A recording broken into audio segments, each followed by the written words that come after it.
ଆପଣ ଦେଖିପାରୁଥିବେ କେତେ ଭୟଙ୍କର ଇଏ ବାତ୍ୟା ଆଉ ସବୁ ଗଛ ସବୁ ଉଡ଼େଇ ନେଉଛି। ଆପଣ ଦେଖିପାରୁଥିବେ ଆପଣଙ୍କ ପଟେ ବାତ୍ୟା ଷ୍ଟାର୍ଟ ହେଲା କି ନାହିଁ ଦେଖିପାରୁଥିବେ। ଏଠି ଗଛ ଭାଙ୍ଗିଯିବ ଏବେ। କଡ଼କାଡ଼ ମରମାର ସବୁ କଲାଣି। ଆଉ ମୁଁ ଡରିକି ଏପଟେ ଦୌଡ଼ିକି ପଳେଇ ଆସିଲି। ଆଉ ଦେଖିପାରୁଥିବେ ଆପଣଙ୍କର ସାମ୍ନାରେ ଇଏ ହେଉଛି ଲାଇଭ୍ ଦୃଶ୍ୟ କେମିତି ଏଠି ପଡ଼ିଗଲା ଡାଳ ଭାଙ୍ଗିକି। ଆଉ ଆପଣ ଦେଖିପାରୁଥିବେ ଡାଳ କେମିତି ଭାଙ୍ଗିକି ପଡ଼ିଯାଇଛି ଏଠି। ଆଉ କଡ଼କାଡ଼ ମଡ଼ମାଡ଼ କରିକି ଡାଳ ଭାଙ୍ଗିଗଲା।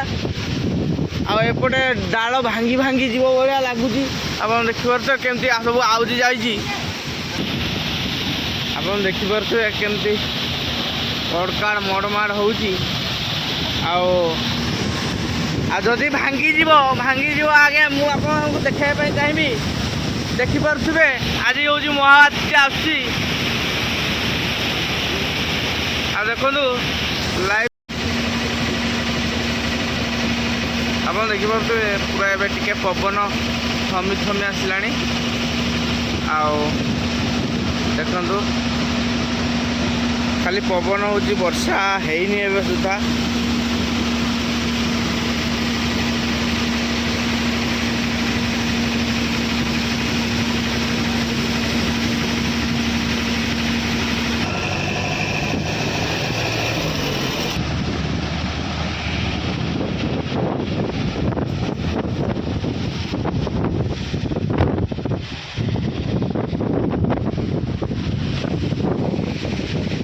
ଆପଣ ଦେଖିପାରୁଥିବେ କେମିତି ଆକାଶ ପୁରା ମେଘମୟ ହେଇଯାଇଛି।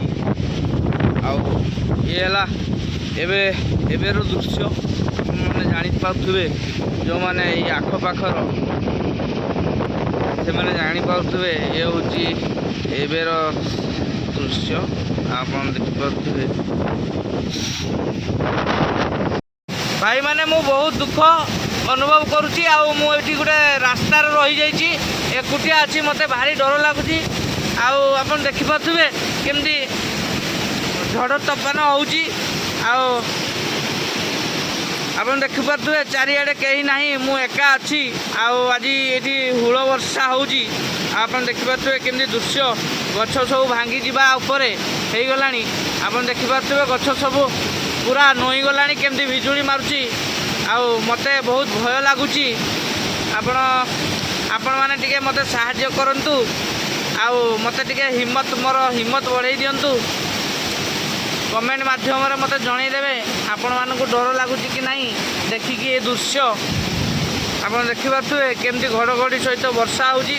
ଆଉ ମୁଁ ବହୁତ ରିସ୍କ ନେଇକି ଭିଡ଼ିଓ ବି ବନାଉଛି ଆପଣମାନଙ୍କୁ ଦେଖାଇବା ପାଇଁ। ହୁଳ ବର୍ଷା କେମିତି ଦେଖିପାରୁଥିବେ।